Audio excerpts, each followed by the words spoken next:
Hello traders, welcome to emerging bulls. मैं प्रशांत आप सभी का स्वागत करता हूँ इस नए stocks for the week video में। अभी गाइस, ये जो आज का जो वीडियो है ना, ये हमारे जो मैं नॉर्मली जो संडे वाले वीडियोस डालता हूँ उन सारे वीडियो से थोड़ा ज़्यादा अलग है।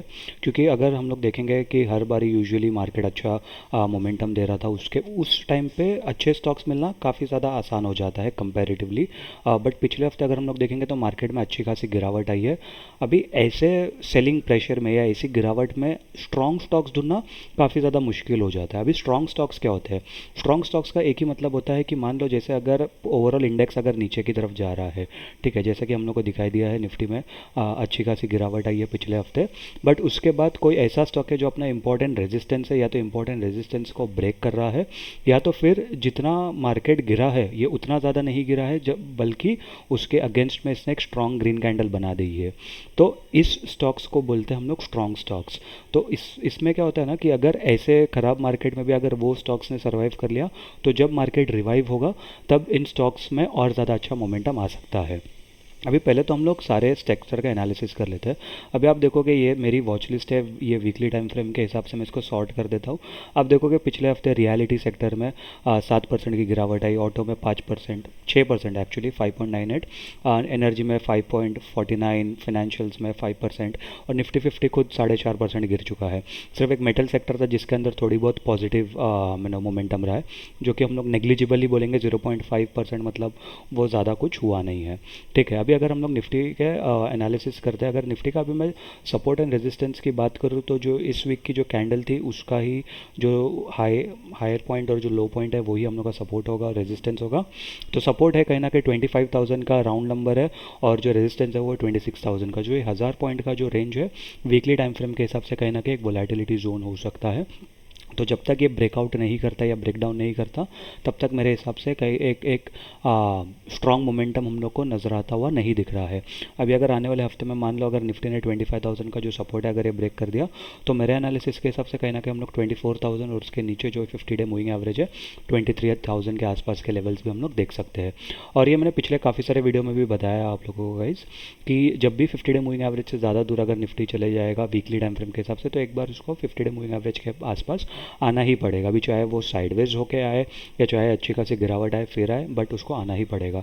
आप देख सकते हो इधर भी अच्छा खासा 50 डे मूविंग एवरेज से ऊपर गया था, फिर उसको रीटेस्ट करने आया या उसके पास आया अक्टूबर 2023 में, फिर इधर अच्छा खासा करा। अक्टूबर 2023 से लेकर अगर आप देखोगे जून 2024 तक 8-9 महीने का जो टाइम था, तब तक भी वापस 50 डे मूविंग एवरेज से काफ़ी ज़्यादा दूर हो गए। इलेक्शन हफ्ते में फिर 50 डे मूविंग एवरेज के आसपास है, अभी वापस 4-5 महीने हो गए, अभी 50 डे मूविंग एवरेज से काफ़ी ज़्यादा दूर चल रहा है। तो मेरे हिसाब से आने वाले हफ्ते में शायद और एक गिरावट आ सकती है या एक साइडवेज मोमेंटम दिख सकता है, ताकि 50 डे मूविंग एवरेज थोड़ा सा पास में आए और उसके बाद कहीं ना कहीं मोमेंटम आता हुआ नज़र आ सकता है। अभी जो हम लोग का पहला स्टॉक है, तो ये पहला स्टॉक है रेड टेप। अभी रेड टेप की बात मैं आप लोग को बता देता हूँ। पहले तो मैं इधर से वॉल्यूम्स इनेबल कर देता हूँ, ठीक है। अभी आप देखोगे रेड टेप में काफ़ी ज़्यादा एक इंटरेस्टिंग चीज़ हुई है। मैं चार्ट को थोड़ा सा छोटा कर देता हूँ, स्क्वीज़ कर देता हूँ। आप देखोगे अगस्त 2023 में इसका आईपीओ आया था, उसके बाद काफ़ी ज़्यादा कुछ नहीं करा, एक छोटे से रेंज में ही ट्रेड कर रहा था, और जनवरी 2024 में इसने अपना ब्रेकआउट करा, ठीक है। जनवरी 2024 में जो ब्रेकआउट करा, फिर वो उसके बाद अच्छा खासा मोमेंटम देने के बाद फिर फेब्रवरी से मार्च तक अच्छा खासा इसके अंदर पुल बैक आया, फिर प्राइस एक्शन बना के इसने अपना एक ऑल टाइम हाई बनाया था, जो कि था जून 2024 में, ठीक है। जो इसका ऑल टाइम हाई था वो 800 रुपये के आसपास के लेवल के पास था। एक महीना उसी उसी लेवल के आसपास घूमता रहा, बट ब्रेकआउट नहीं कर पाया। फिर उसके बाद उसने पुल बैक लिया, और यहाँ कहीं पर 200 day moving sorry 50 day moving average का जो सपोर्ट मिला, और फिर उसके बाद वापस अच्छा खासा अभी अपने आपको प्राइस एक्शन दिखा के, अभी आप बोलोगे प्राइस एक्शन कहाँ दिख रहा है? आप देखोगे यहाँ पर एक प्राइस एक्शन, यानी कि जो एक कंसोलिडेशन है, इसको ब्रेक करके कहीं ना कहीं रेड टेप उसको ब्रेक कर चुका है। साथ ही साथ अगर आप देखोगे वॉल्यूम्स भी काफ़ी ज़्यादा अच्छे हैं, जहाँ पर निफ्टी ने पिछले हफ्ते 4.5% का क्या कहते हैं सेलिंग प्रेशर दिखाया था, वहाँ पर अगर आप देखोगे इसका ओपनिंग से सिर्फ क्लोजिंग प्राइस तक अगर आप देखोगे तो कहीं ना कहीं 10% का मूव तो रेड टेप ने दे ही दिया है। तो खराब सेक्टर में भी या ख़राब मार्केट में भी रेड टेप ने एक अच्छा मोमेंटम दिया है, तो काफ़ी ज़्यादा ये एक स्ट्रॉन्ग स्टॉक माना जाएगा। और वॉल्यूम्स भी अच्छे हैं, ऐसा नहीं कि वॉल्यूम्स भी कम है, तो वॉल्यूम्स भी काफ़ी ज़्यादा अच्छे हैं। तो इस हिसाब से मेरे मेरे नज़र में ये स्टॉक रहेगा। अभी अगर मैं ब्रेकआउट की बात करूँ तो अभी तक इसके अंदर ब्रेकआउट आया नहीं है, 803 का लेवल है, ये जब ब्रेकआउट होगा तो उसके बाद मैं इसके अंदर एंट्री बना सकता हूँ। और जो एक्सपेक्टेड टारगेट मुझे नज़र आता हुआ दिख रहा है वो है 1003 का, यानी कि 20% के आसपास के हम लोग को 20-22% के हम लोग को प्रॉफिट्स नज़र आते हुए दिख रहे हैं। ठीक है, जो अभी हम लोग का अगला स्टॉक है वो है वर्लपूल इंडिया। अभी वर्लपूल इंडिया में भी कहीं ना कहीं सेम ही कहानी। अगर मैं चार्ट को थोड़ा सा जूम आउट करूँ तो आप देखोगे कि वर्लपूल इंडिया ने लास्ट टाइम ये जो लेवल को टेस्ट करा था नवंबर 2021 में टेस्ट करा था। इसने अपना, अगर मुझे पता है तो ये शायद ऑल टाइम हाई है। इसने अपना ऑल टाइम हाई बनाया था जनवरी 2021 में। ठीक है, अभी जनवरी 2021 में जो अपना ऑल टाइम हाई बनाया उसके बाद एक कहीं ना कहीं अच्छा खासा इसके अंदर सेलिंग आया था। ठीक है, और वो सेलिंग कंटिन्यू रहता गया। अभी अगर हम लोग देखेंगे जनवरी 2023 में और उसके बाद मार्च 2024 में इसने कहीं ना कहीं एक डबल बॉटम पैटर्न बनाया है। अभी अगर हम लोग, मैं इधर आपको ड्रॉ करके बता देता हूँ। अगर आप देखोगे यहाँ पर एक डबल बॉटम पैटर्न बनाया था। अभी डबल बॉटम पैटर्न की खासियत क्या होती है, इसको ये अगर आपको देखना है तो आप हमारा चार्ट पैटर्न वाला एक वीडियो है वो देख सकते हैं। ऊपर आई बटन पे आपको आ जाएगा, आप वो जाके देख सकते हो। नहीं तो फिर चैनल पे प्लेलिस्ट बनाई है चार्ट पैटर्न्स वाली, तो आप वो भी जाके एक बार देख सकते हो। ट्रेडिंग फॉर बिगिनर्स वैसा कुछ रहेगा प्लेलिस्ट का नाम, बट वो भी आप जाके देख सकते हो। बाकी आपको अगर शॉर्ट में समझाओ तो बुलिश डबल बॉटम पैटर्न जो होता है ना वो एक बुलिश पैटर्न होता है, स्पेसिफिकली अगर चार्ट के बॉटम पे बने तो आप देख सकते हो ये कहीं ना कहीं उस रीसेंट जोन में या रीसेंट टाइम में ये उसका बॉटम ही है। तो वहाँ पर जब ये ट्रेंड लाइन ब्रेक हुई, सॉरी जब ये नेक लाइन ब्रेक हुई उसके बाद काफ़ी अच्छा मोमेंटम हम लोग को दिखा है वर्लपूल इंडिया में।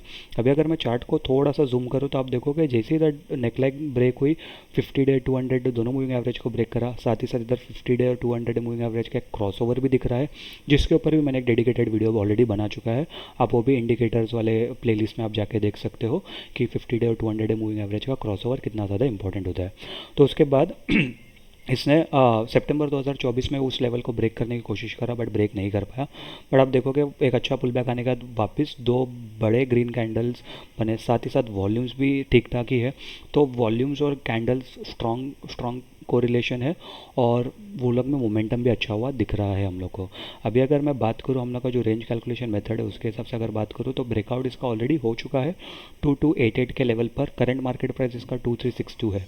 अभी भी ज़्यादा महंगा नहीं हुआ है क्योंकि यहाँ पर भी कहीं ना कहीं एक रेजिस्टेंस है। अगर आप देखोगे मैं यहाँ पर आप लोगों को रेजिस्टेंस बताता हूँ, यहाँ पर एक रेजिस्टेंस है। अगर ये रेजिस्टेंस भी ब्रेक होने के बाद कहीं ना कहीं जो एक्सपेक्टेड टारगेट है वो है 3396, यानी 3400 के आसपास के हम लोग को लेवल्स नज़र आते हुए दिख रहे हैं। मोटा मोटी 30-35% का हम लोग को टारगेट्स इसके अंदर दिख रहे हैं। अभी जो अगला स्टॉक है वो है द ग्रॉप टी कंपनी। ठीक है, अभी अगर मैं इस चार्ट को थोड़ा सा जूम आउट करूँ तो पहले तो आप देखोगे इस लेवल को लास्ट इसने टेस्ट करा था 2018 में, यानी कि आज से 6 साल पहले। और अप्रैल का मंथ था, अप्रैल 2018 में इसने टेस्ट करा था 6-6.5 साल पहले।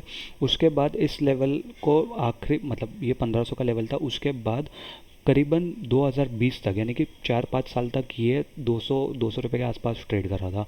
फिर उसके बाद वापस इसके अंदर अच्छा मोमेंटम आया जुलाई 2021 में और अक्टूबर 2021 में। दो बारी उस लेवल के आसपास जाने की कोशिश किया बट कभी नहीं लेवल को ब्रेक कर पाया। अभी वापस कहीं ना कहीं एक राउंडिंग बॉटम टाइप पैटर्न बना के इसको ब्रेक करने की कोशिश कर रहा है इस लेवल को वापस से 1498 यानी कि 1500 के आसपास का लेवल पकड़ लीजिए। अभी इसके अंदर दो इंपॉर्टेंट चीज़ है। अभी अगर मैं आप लोगों को बताऊँ तो आप देखोगे पहले तो इसकी जो कैंडल है आप देख सकते हो, एक ये बहुत ही ज़्यादा बड़ी कैंडल है। पहले तो मैं इसको एक काम कर देता हूँ, थोड़ा सा इसको बड़ा कर देता हूँ, इसको ब्लैक कर देता हूँ ताकि अगर आप लोगों को किसी को अगर नहीं दिखता रहेगा तो अच्छे से दिखने में आ जाएगा। तो आप देख सकते हो कि कैंडल आप देखो और साथ ही साथ आप वॉल्यूम्स देखो, ये इतने ज़्यादा तगड़े वॉल्यूम्स है। इसके रीसेंट टाइम में इतने बड़े वॉल्यूम्स कभी नहीं आए। तो वॉल्यूम्स भी अच्छी है, कैंडल भी अच्छी है, तो इसमें तो मोमेंटम काफ़ी ज़्यादा आने की पॉसिबिलिटी बहुत ही ज़्यादा है। अगर आप देखोगे कि इतने अच्छे वॉल्यूम्स शायद ही पहले कभी आए रहेंगे। ठीक है, तो ये काफ़ी ज़्यादा मतलब इसके पहले 2022 में आए थे वॉल्यूम्स बट उसके पहले तो कभी नहीं आए थे। तो 2022 के बाद इतने ज़्यादा अच्छे वॉल्यूम्स अभी दिख रहे हैं 2024 में। 2-2.5 साल बाद अच्छे वॉल्यूम्स आए, अच्छी कैंडल्स आई है। और रेंज कैलकुलेशन मेथड के हिसाब से अगर मैं बात करूँ फिलहाल इसका ब्रेकआउट हुआ नहीं है। ब्रेकआउट लेवल है 1498 यानी कि 1500 का राउंड नंबर पकड़ लीजिए। अगर ये ब्रेकआउट होगा तो उसके बाद 2790 के आसपास के हम लोग को लेवल्स इसके अंदर दिख सकते हैं। मोटा मोटी 40-46% का हम लोग को इसके अंदर रिटर्न आता हुआ दिख सकता है, प्रोवाइडेड इसके अंदर जब ब्रेकआउट होगा तब हम लोग की ट्रेड एक्टिवेट होगा। अभी तक फिलहाल ये ट्रेड एक्टिवेट हुआ नहीं है।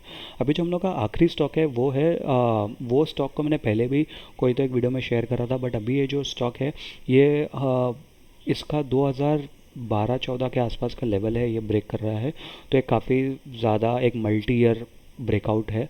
अभी अगर मैं बात करूँ तो ये है स्ट्राइड्स फार्मा, ठीक है। ये स्टार इसका ये है,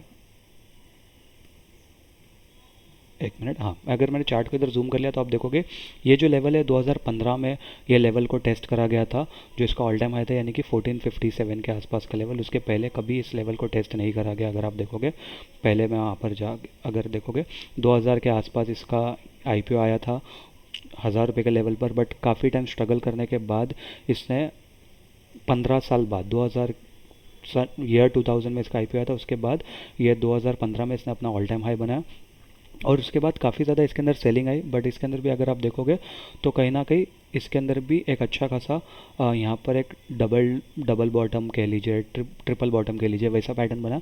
और उसके बाद वापस यहाँ पर भी एक गोल्डन क्रॉसओवर जो 50 डे 200 डे मूविंग एवरेज का क्रॉसओवर होता है, जो हम लोग ने पहले जो स्टॉक शेयर करा था शायद वर्लपूल में, हम लोग ने देखा था कि उसके अंदर क्रॉसओवर था, बट तभी भी ये ब्रेक नहीं, मतलब तभी उसके बाद आप देखोगे क्रॉसओवर बना जनवरी 2024 में, ये वाली कैंडल से 672। अभी आप वहाँ से देखोगे 672 के लेवल से, ठीक है, वहाँ से लेके अभी तक ऑलरेडी ये इसने 117% रिटर्न्स दे दिया है। तो मतलब गोल्डन क्रॉसओवर कितना ज़्यादा एक इम्पॉर्टेंट चीज़ है, आप इससे ऑलरेडी इसका अंदाज़ा लगा सकते हो। बट सिर्फ ये एक ही चीज़ नहीं, हम लोग को काफ़ी सारी और चीज़ें देखनी पड़ती है। लेकिन अभी अगर मैं बात करूँ तो कहीं ना कहीं इसने भी इस स्टॉक ने भी आप देखोगे पिछले 2-3 हफ्ते से अच्छा मोमेंटम दिया है। वॉल्यूम्स ठीक ठाक लग रहे हैं, वॉल्यूम्स इतने ज़्यादा अच्छे नहीं है कंपैरेटिवली जो हम लोग ने पहले कुछ स्टॉक्स देखे थे, बट जो कैंडल्स है वो ज़्यादा अच्छी है। और ऊपर से इसका आप देखोगे कि जो पिछले हफ्ते का जो हाई था उसको सपोर्ट बना के ये इस हफ्ते नया नया हाई बन चुका है इसके अंदर, और जो क्लोजिंग है वो भी इसके पुराने रेजिस्टेंस के ऊपर हुई है। तो ये डेफिनेटली ब्रेकआउट, कंफर्म ब्रेकआउट हो चुका है। अभी अगर इसके अंदर ये स्टॉक ख़राब कब हो जाएगा, जब ये 1200 के आसपास का लेवल जो 1265 का जो लेवल है वो एक बार ब्रेक कर देगा, तो कहीं ना कहीं ये हमारे रडार से निकल जाएगा। डेफिनेटली स्टॉप लॉस थोड़ा सा बड़ा है, बट अगर हम लोग टारगेट की बात भी करें तो टारगेट भी इसके एक्सपेक्टेड टारगेट अगर मैं थोड़ा जूम आउट करूँ तो 2574 के एक्सपेक्टेड टारगेट आ रहे हैं, यानी मोटा मोटी यहाँ से अभी 1450 से ये 2650 या 2600 के आसपास के लेवल्स को टेस्ट करता हुआ नज़र आ रहा है। यानी अगर हम लोग रिस्क टू रिवॉर्ड देखेंगे, मैं यहाँ पर आप लोगों को बता देता हूँ ड्रॉ करके, क्योंकि काफ़ी बार ऐसा हो जाता है कि अगर रिस्क टू रिवॉर्ड हमारे फेवर में नहीं है, जो अभी जिसका करंट मार्केट प्राइस है वहीं से अगर हम लोग कैलकुलेट करें, और जो इसका स्टॉप लॉस अगर फॉर एग्जांपल अगर हम लोग 1230 का लेते हैं और जो टारगेट है हम लोग का, ठीक है, ये अगर हम लोग टारगेट लेते हैं तो आप देख सकते हो 1:4 का तो रिस्क टू रिवॉर्ड रेशियो है, तो डेफिनेटली ये हमारे फेवर में ही जा रहा है।